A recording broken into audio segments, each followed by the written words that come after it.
Salut tout le monde et bienvenue dans cette nouvelle exploration visuelle. Aujourd'hui, on plonge tête la première dans un univers vraiment fascinant. Le scénario de science-fiction visionnaire de Nicolas Bottin, Les médicaments intelligents, ou pour faire simple, Le médicament intelligent. Allez, on embarque direction l'an 2050, tout droit dans le nord de la France. Ce qu'on va découvrir ensemble, c'est une utopie super intéressante, profondément ancrée dans l'histoire industrielle et humaine de la région. C'est un équilibre parfait entre les cicatrices d'un passé minier difficile et une vision hyper lumineuse de notre avenir en société. Mais avant de s'intéresser au décor de cette histoire, prenons une seconde pour regarder la question à l'écran. Pourquoi est-ce que les gens guérissent quand on leur ment avec amour? C'est fort, non? C'est le mystère philosophique absolu qui hante notre personnage principal et qui, en fait, sert de moteur à tout le récit. Gardons vraiment cette question dans un coin de notre tête tout au long de cette analyse, parce que c'est littéralement la clé de voûte de toute la découverte scientifique qui nous attend. Allez, on attaque la première partie. Une vision de 2050, un éveil dans un monde transformé. Bon, rentrons dans le vif du sujet et faisons la connaissance de notre héros, Véritable Moreau. On est un matin de janvier 2050 à Lausanne-Goël. Véritable se réveille dans un environnement qui a été complètement métamorphosé. Une ambiance apaisée où on ne sait plus trop si on rêve ou si on est réveillé. La comparaison sur cette diapositive est juste saisissante. À gauche, l'époque passée, les fameux terrils, ces immenses pyramides noires de charbon qui sont les véritables cicatrices de l'industrie minière du Nord. Et à droite, boum, la vision de 2050. Ces mêmes terrils ne sont plus du tout noirs. Ils sont d'un vert éclatant, recouverts de forêts magnifiques et peuplés d'animaux sauvages qui avaient disparu depuis très longtemps. C'est une métaphore visuelle incroyable de la guérison écologique imaginée par l'auteur. Et c'est là que l'histoire devient poignante. Cette beauté a un goût un peu amer pour Véritable. Il dédie silencieusement tout ce monde merveilleux à son père, Roger. Roger, c'était un vrai mineur de fond. 30 ans passés sous terre dans l'obscurité pour extraire du charbon. Il est mort en 2031, juste avant que le monde ne commence à basculer vers la lumière. Il n'a jamais vu les terrils devenir verts. On réalise à quel point ce futur utopique s'est en fait construit sur les énormes sacrifices de la génération précédente. Ce qui nous amène à la deuxième partie, la chute et l'éveil, ou la grande crise de 2031. Pour vraiment comprendre 2050, il faut faire un petit bond en arrière. L'année 2031, c'est l'année de l'effondrement, l'étincelle qui va tout déclencher pour Véritable. Les banques mondiales s'écroulent totalement.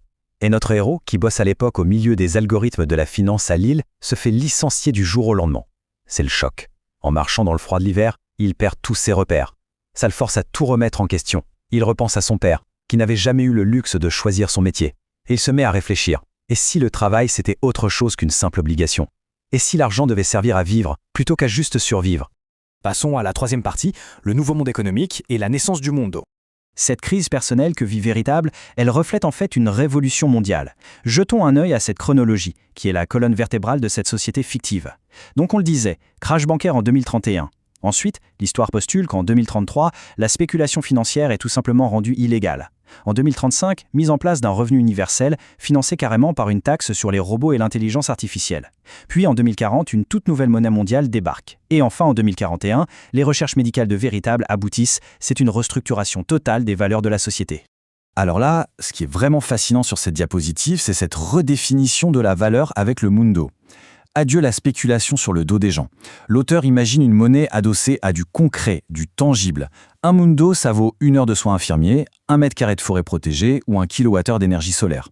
Le texte raconte d'ailleurs que les habitants du Nord s'en méfiaient au début, vu leur passé rempli de promesses non tenues.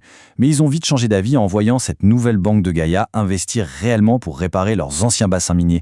Quatrième partie, et pas des moindres, la médecine intelligente, quand la science rencontre la tradition. Retournons voir notre ami Véritable. Après la crise et à plus de 40 ans, il retourne sur les bancs de la fac de médecine et de neurosciences.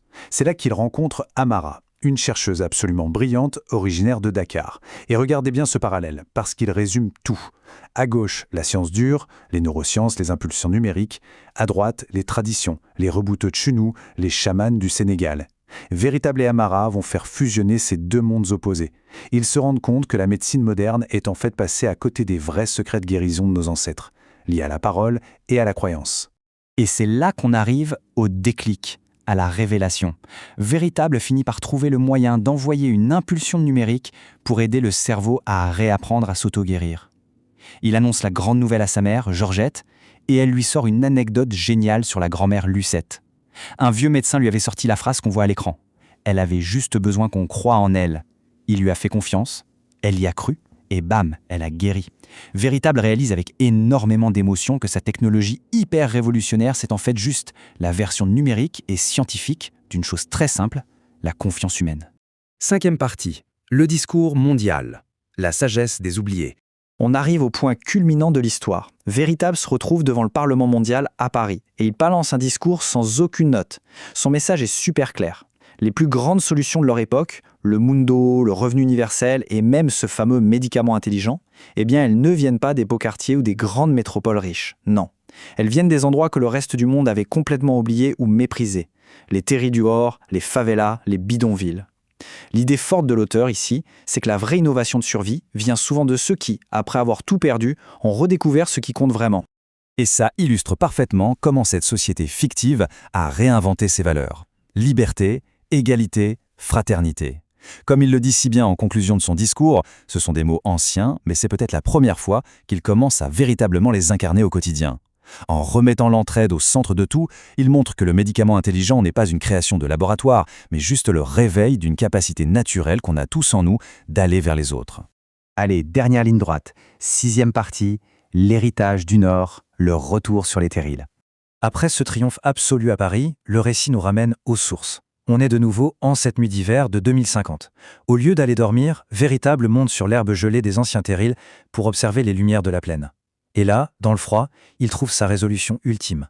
Il repense aux mineurs, à son père. Ces gars-là savaient que la seule façon de remonter vivante de l'obscurité, c'était de veiller les uns sur les autres.